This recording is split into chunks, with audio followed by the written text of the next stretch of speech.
o que é que o cirurgião tem medo com razão? Do leak anastomótico, né? Sem aumentar a mortalidade, não há aumento de leak anastomótico, tá certo? E o tratamento agressivo das náuseas e vômitos pós-operatórios. É fundamental você tratar náuseas e vômitos para possibilitar exatamente o retorno à reposição à dieta oral, para acelerar a recuperação desse paciente. Bem, pessoal, eu vou começar aqui o caso clínico.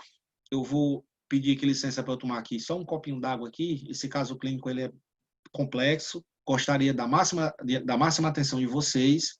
E ele sintetiza tudo isso que a gente está aqui trabalhando aqui em relação à recuperação acelerada de cirurgia, tá? Uma cirurgia de grande porte, uma cirurgia complexa, e eu gostaria que a gente visse isso com o máximo de atenção. E aqui eu vou explicar como eu fiz o meu manejo de fluidos, tá bom?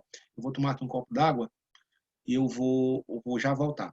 Eu vou deixar aqui o slide aqui na avaliação já para a anestésica dele.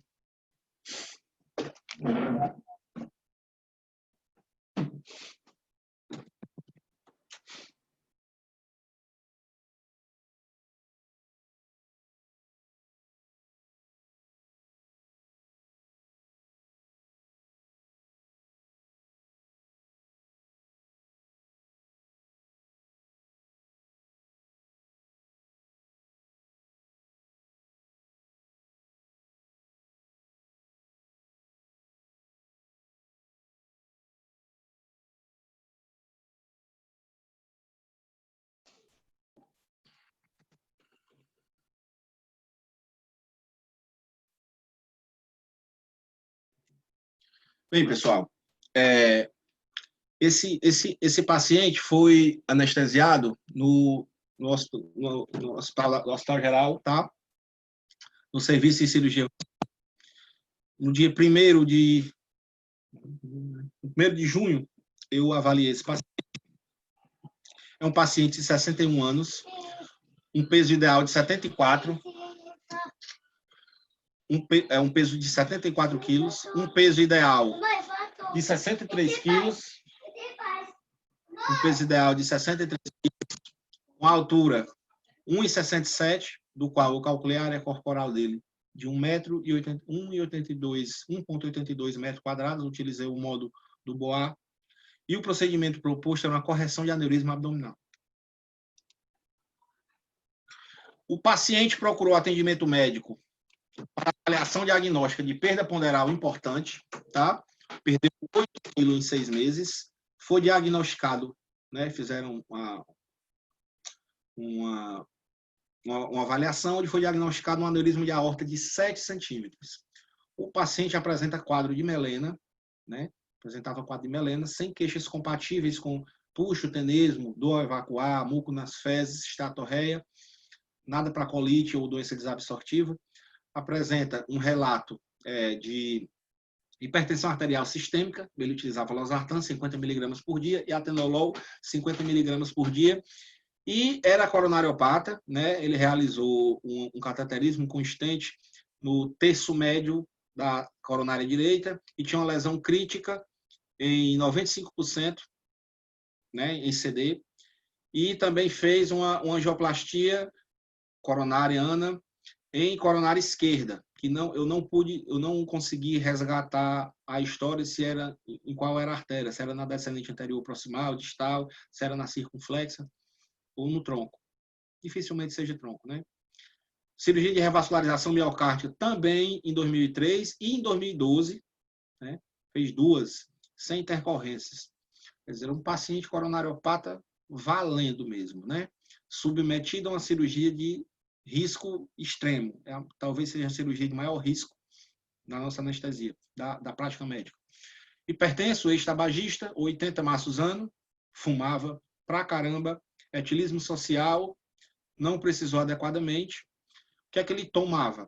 AS, clopidogrel, anlodipino, atenolol, 50 mg dia, losartan, 50 mg dia, e simvastatina, 40 mg por dia. Eu fiz algumas perguntas que eu faço para qualquer paciente que vai se anestesiar comigo, né? Ele não tinha diabetes, não estava no momento com angina, nem síncope, nem dispneia, não tinha ortostase, ele não ficava tonto quando se levantava subitamente. Ele não teve uma piora recente do status funcional, não tinha dispneia paroxística noturna, a asma não tinha DPOC, aliás, desculpe, provavelmente ele tinha DPOC, nunca teve transfusão, insuficiência renal, diálise, não tinha alergia, não tinha cinetose é a questão do risco de náuseas e vômitos pós-operatório, e neoplasia. Fumo, se bem que a questão da neoplasia, ele tinha uma melena que precisava ser investigada. Ele fumou 20 maços ano, eu já tinha falado antes, álcool, 4 latas de cerveja por dia, gostava de uma maconhazinha, mas parou há 20 dias. Tá? Ainda tinha esse problema aí no meio. Dificilmente podia piorar a situação. Sem intercorrência cirúrgica, sem náuseas e vômitos pós-operatórios na cirurgia anterior, sem história de hipertermia maligna, de falha de intubação ou ventilação. Eu apliquei um questionário que eu adoro aplicar em pacientes cardiopatas, que é o Duke Status Index, que pontuou 36,7. Ou seja, o VO2 máximo estimado dele é 25 ml/min, o que me permitiu inferir o índice cardíaco máximo dele. Tá? Ele poderia atingir um índice cardíaco máximo de 6,7 litros minutos por metro quadrado. Meu exame físico, né? Vias aéreas sem preditor de intubação ou ventilação difícil, né? Cardiovascular, não tinha, eu fiz um exame cardiovascular bem completo, não consegui ver nenhum sopro de regurgitação mitral, não vi nenhum sinal de hipertensão pulmonar, não ouvi bolhas acessórias, tá? Pressão arterial de 12/8, frequência cardíaca 70 e um índice tornozelo braquial de 0,7. Pulmonar, sem alterações, abdômen tinha só uma massa pulsátil, né, o aneurisma dele, pele sem lesões sindrômicas e extremidades perfundidas sem edema. O teste da ortostase. O que é esse teste da ortostase? Né? Eu mandei ele ficar em pé e medir a pressão arterial dele. Ele apresentou uma redução de 15 milímetros de mercúrio na pressão arterial dele e um aumento da frequência cardíaca dele de 30%. Isso, pessoal, é um sinal que eu utilizo, que eu avalio a questão da desautonomia, tá? Se ele, quando ficou em pé, não baixou muita pressão, pode ser que na indução também ele não baixe muito, tá? A capacidade funcional dele eu já tinha estimado pelo Score Duke Index, mas eu não gosto muito de acreditar no que esses caras dizem, não, tá? Então, eu peguei ele e fui com ele lá para a escada e fui com ele, ele subiu 3 lances de escada com passo rápido, sem sintoma ominoso.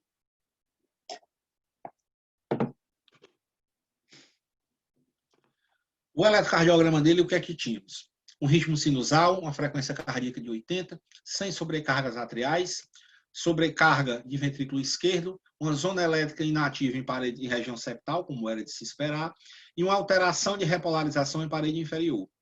O ecocardiograma mostrava uma hipertrofia concêntrica de ventrículo esquerdo, a cinesia médio-basal das paredes inferiores e septal, né? Ou seja, era parede que eu não podia mais contar com, era parede necrótica, né? O ventrículo não se recuperou, mesmo após revascularizado. Uma disfunção diastólica de ventrículo esquerdo também, sem um aumento significativo de câmaras cardíacas, uma insuficiência mitral leve, provavelmente por conta da disfunção sistólica, uma válvula aórtica espessada, ou seja, uma esclerose aórtica, uma ectasia de aorta leve, sem avaliar, e não foi avaliada a pressão sistólica da artéria pulmonar. Não tinha noção se ele tinha hipertensão pulmonar. Pelo exame físico, não. A cintilografia mostra uma isquemia reversível em região inferior e inferolateral de ventrículo esquerdo, provavelmente em topografia de coronária direita, tá? Então ele tinha uma isquemia, ele tinha uma angina estável, né? Ele tinha uma doença arterial coronariana em atividade. Angio-TCA aorta torácica e abdominal mostrava calcificações em aorta torácica, aneurisma fusiforme em aorta infrarrenal, estendendo-se até ilíacas comuns, trombo mural, tinha um trombo mural e um diâmetro máximo de 7,7 centímetros. Então, temos um paciente que tem uma doença cardíaca isquêmica estável, tá? tem um aneurisma de aorta. Eu questionei se ele tinha uma aterosclerose acelerada. Existem doenças que causam isso, particularmente doenças neoplásicas e doenças inflamatórias, como artrite reumatoide, lúpus, hiperuricisteinemia e doença inflamatória intestinal. A melena com o aneurisma, eu questionei se não haveria uma fístula aórtica entérica, mas eu não investi nesses exames antes, eu não queria prorrogar o procedimento. Okay?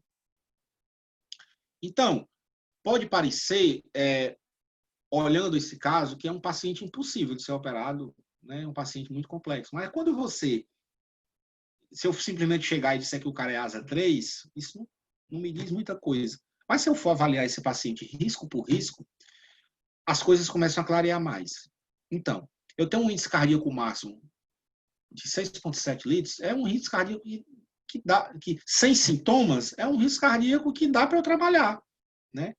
Dá para aguentar um certo sangramento, dá para aguentar um shift compartimental, dá para aguentar uma lesão de reperfusão, né? O índice cardíaco, o risco cardíaco dele, eu apliquei 3 scores, Lee-Emapo e ACP. Moderado a alto, alguns deram moderado, outros deram alto, um risco pulmonar de intermediário a alto risco, um risco de TVP, TEP alto, um risco de sangramento alto, um risco de delírio baixo, um risco renal moderado, um risco de falha da intubação, ventilação baixo e um risco global moderado a alto. Com base nesses riscos, antes eu sugeri, ele estava utilizando uma estatina de potência média, eu indiquei uma estatina potente, uma atorvastatina. Ele não tinha indicação mais de estar com dupla antiagregação, porque já tinha passado o período de reendotelização do stent, suspendi o clopidogrel. Solicitei alguns exames para avaliar a arteriosclerose acelerada no pós-operatório e a questão de avaliar a anemia por conta dessa fístula aórtica entérica, né? Avaliar a doença inflamatória intestinal, neoplasia, desabsorção, diverticulose, ou se ele fez uma úlcera induzida por AIDS, tá certo? Isso ficou para um segundo momento. Não fiz isso no pré-operatório. Qual foi o planejamento? Com base nesses riscos, como eu planejei minha anestesia? Óbvio, vaga de UTI.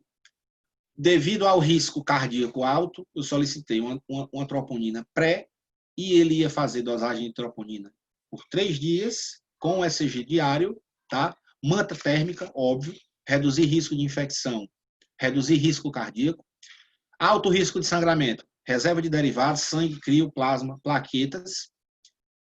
Solicitei um cell saver para repor o próprio sangue que ele perdeu no campo. Tá? Suspendi o clopidogrel porque não tinha indicação, mantive o beta-bloqueio de longa duração pré e pós-operatório e solicitei um beta-bloqueador titulável no intraoperatório, solicitei o metoprolol. Eu não tinha esmolol, tá? Troquei, tentei trocar simvastatina por atorvastatina, não consegui porque o hospital não tinha, família pobre, não deu certo.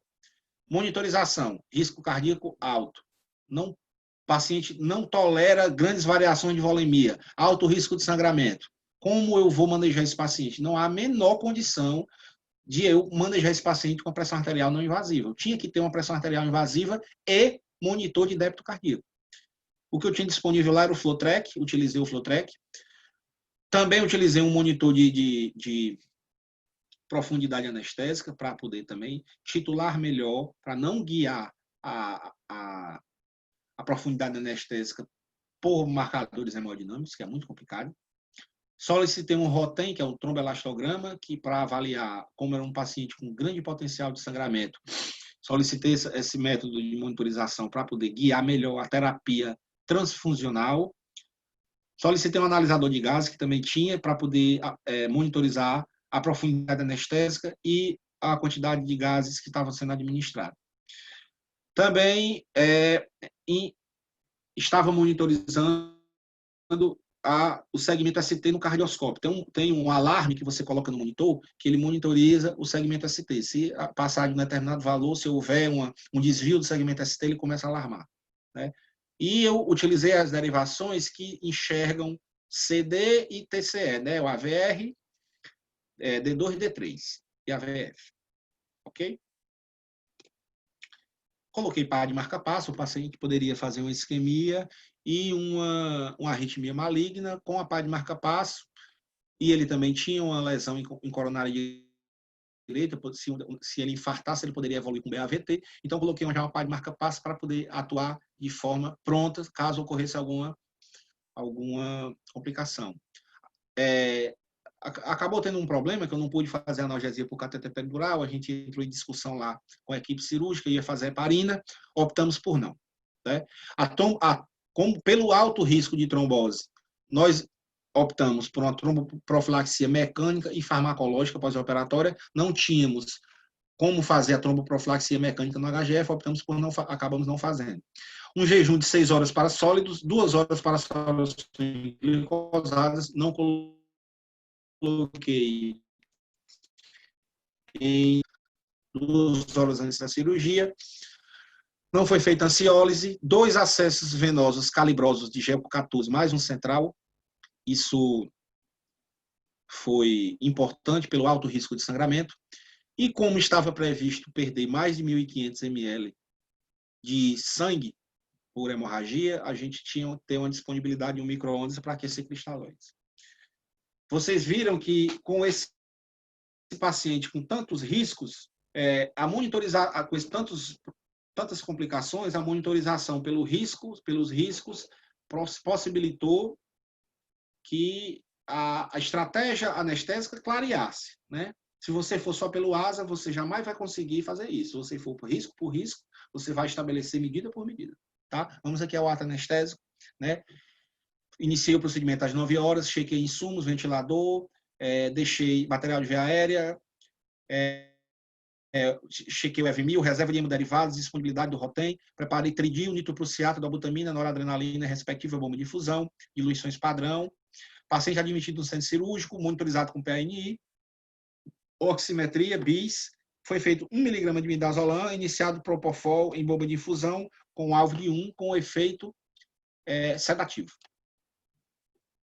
Foi colocado um Gelco 20 na artéria radial esquerda, sob anestesia local, para a gente monitorizar a pressão arterial invasiva.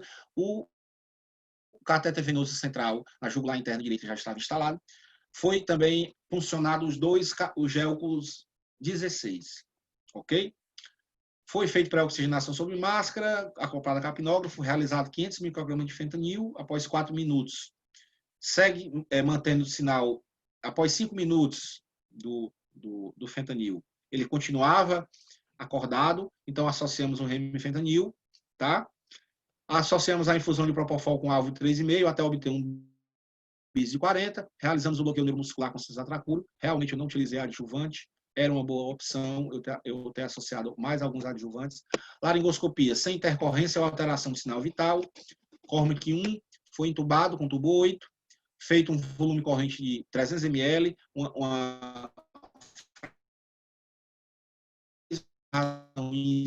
para 1:4, uma PIP de 7, confirmada a posição do tubo, tá? Iniciei o servo, tá?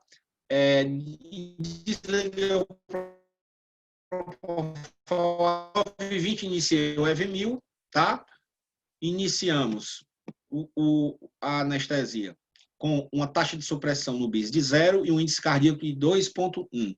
As nossas metas no intraoperatório, nós tínhamos metas, tá? Era um índice cardíaco maior do que 2,5, um VVS de 10 a 15, uma pressão arterial média acima de 80, uma frequência cardíaca menos de 80, um desvio de ST em qualquer derivação menor do que 1 milímetro, um BIS de 40 a 60, taxa de supressão não toleramos nada maior do que 0. Procuramos fazer como meta o DO2, que é o delivery de oxigênio maior do que 600 ml minuto por metro quadrado. Procuramos deixar FO2 menos de 40% e com base nessas metas a gente configurou os alarmes. Iniciada a dobutamina,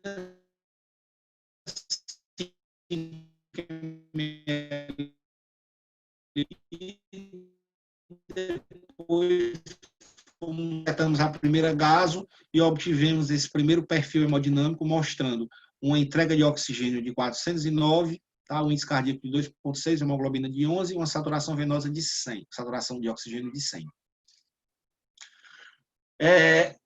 10h06, ele, pela gasometria, ele estava hipocalcêmico, foi iniciado uma infusão contínua de cálcio. 10h48,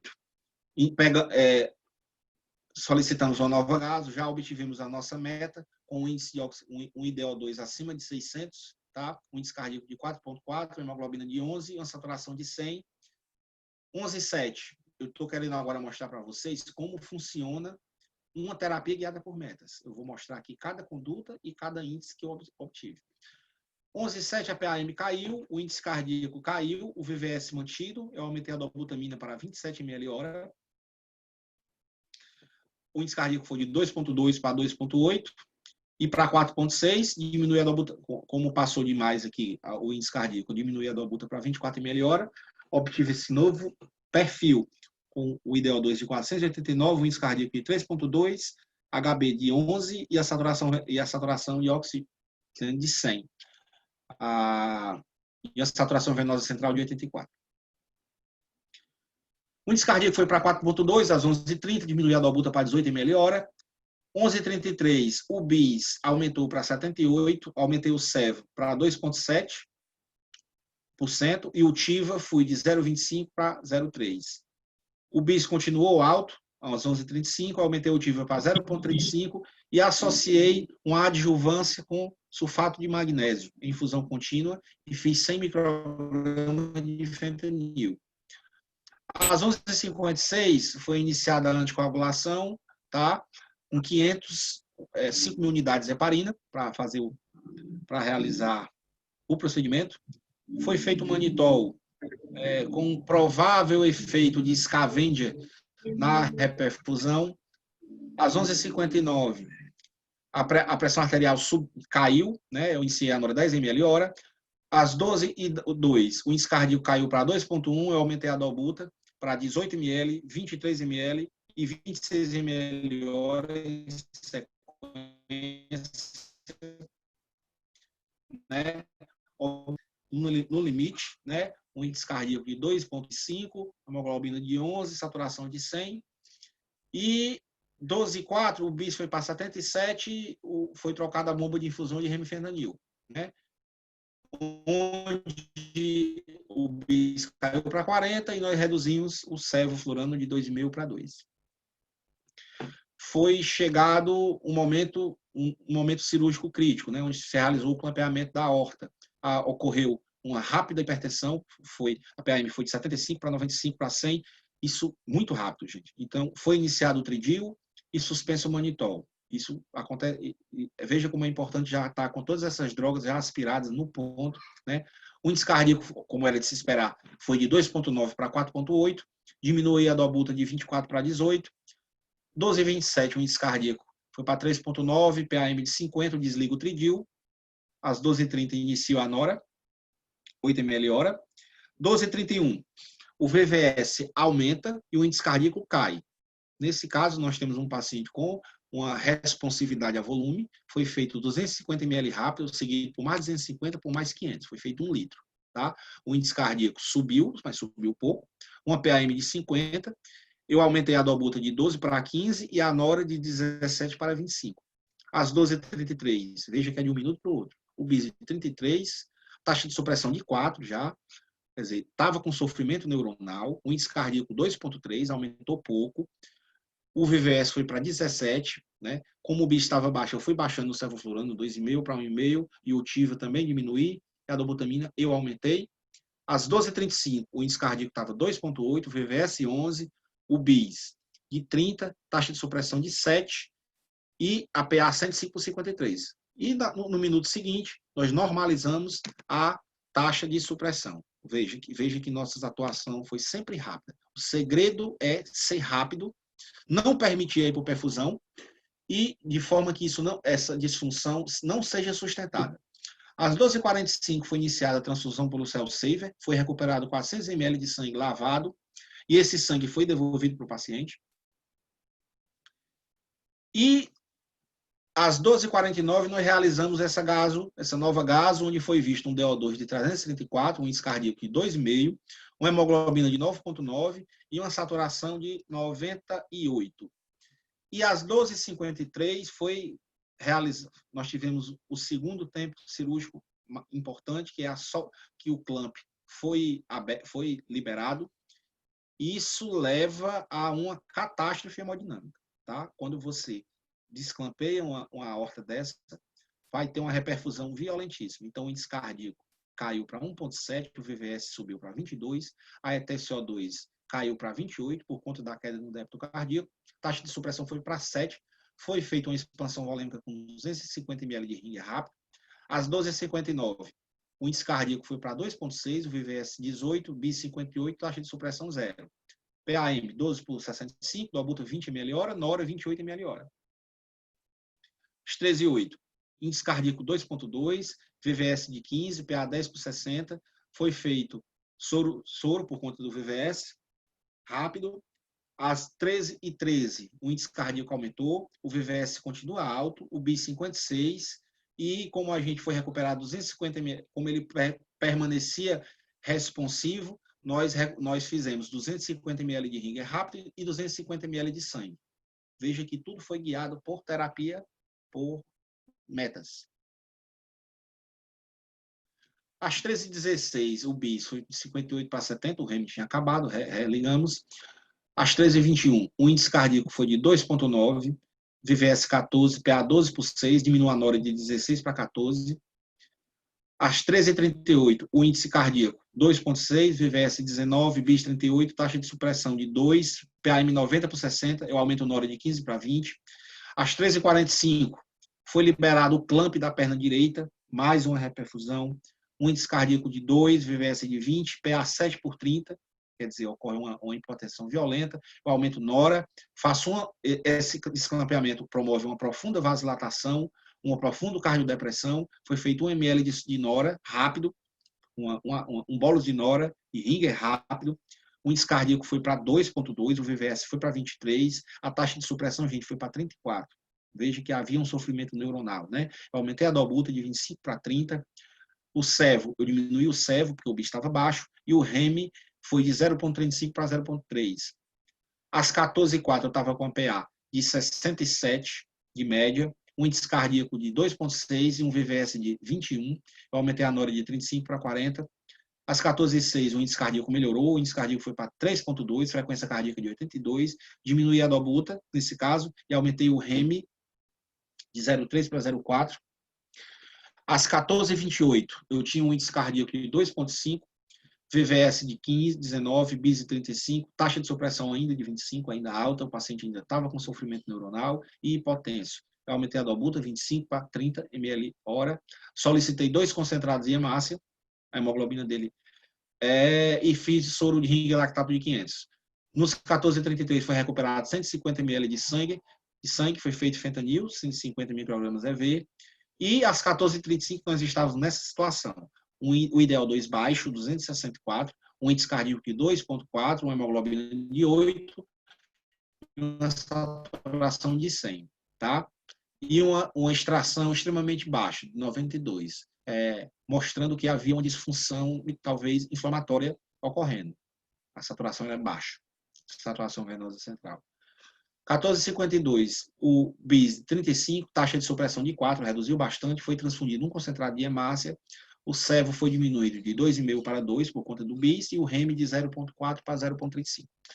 15h14, a pressão ficou bastante baixa, foi iniciado vasopressina e a NORA estava 70 ml hora. Às 15h53, nós estávamos com esse perfil, um IDO2 de 449, bem melhor, uma hemoglobina de 13, um índice cardíaco de 2,6 e uma saturação de 96. E uma saturação venosa central de 87. A disfunção inflamatória estava melhorando. Às 14 horas, BIS de 43, taxa de supressão de 3. Não ocorreu muita coisa das 14 às 16 horas, desligamos a vasopressina, iniciamos um desmame progressivo de NORA de 80, 60 para 40, às 16h20. Estávamos com um índice cardíaco de 2,6, uma VVS de 14, um BIS 65, e uma taxa de supressão de 3. Estávamos totalmente dentro da meta. Foi feito morfina 10 miligramas, né? Tivemos que fazer opioide para o pós-operatório, para dor. Dipirona, 2 gramas, aumento da butamina de 40 para 45, nora para 45 ml hora. Servo, 1,5%, REM 0,15, a taxa de supressão normalizou. Desliguei o servo, aumentei o fluxo de gás frescos e aumentei o volume minuto para acordar o paciente. O fim do procedimento, iniciamos uma estratégia de desmame da ventilação mecânica, eu iniciei um SMV com pressão de suporte 15,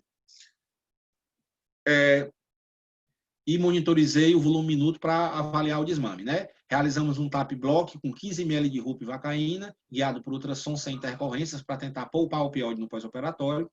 Ao final do procedimento, nós tivemos uma diurese de 1,5 ml kH, excelente.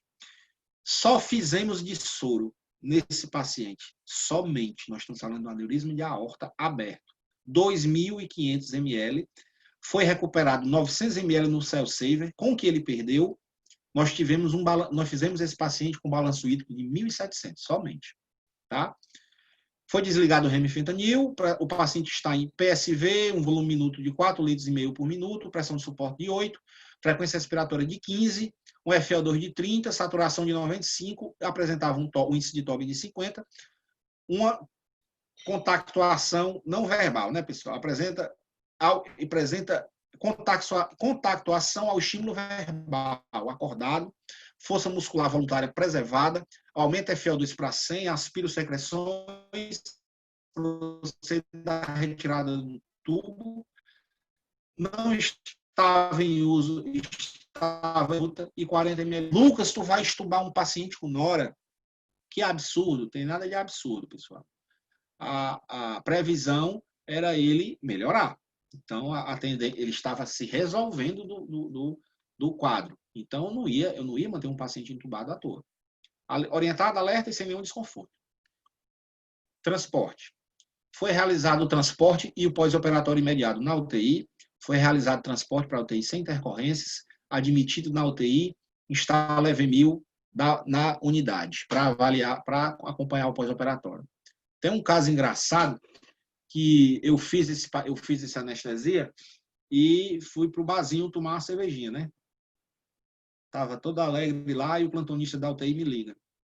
Rapaz, eu vou entubar esse paciente. Vou entubar esse paciente porque ele está com nora.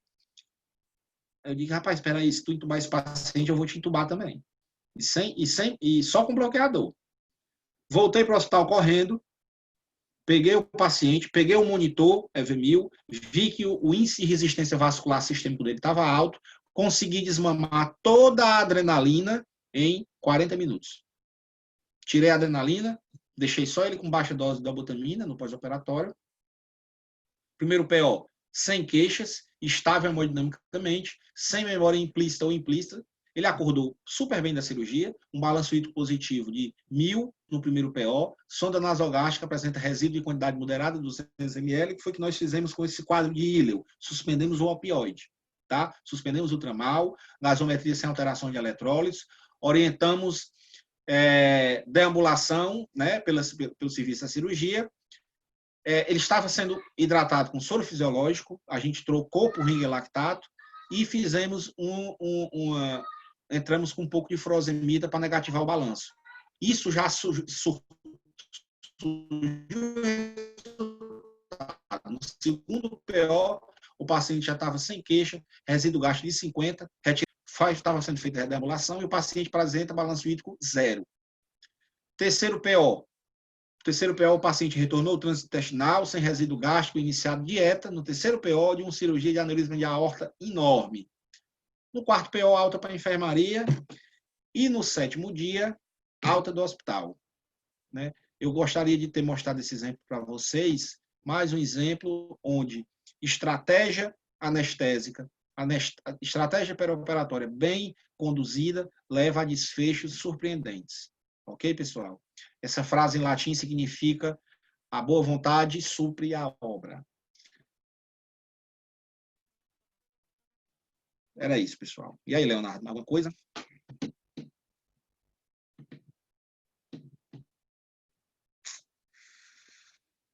Alguém quer fazer algum comentário, alguma pergunta?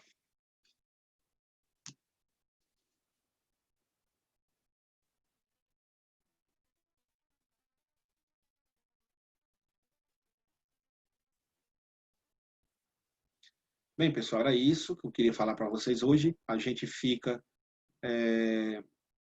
fica combinado a se encontrar domingo que vem sobre mais 3 ou 4 temas. E, e é isso. Espero que tenha sido proveitoso para todos. E um abraço. Até domingo que vem, tá?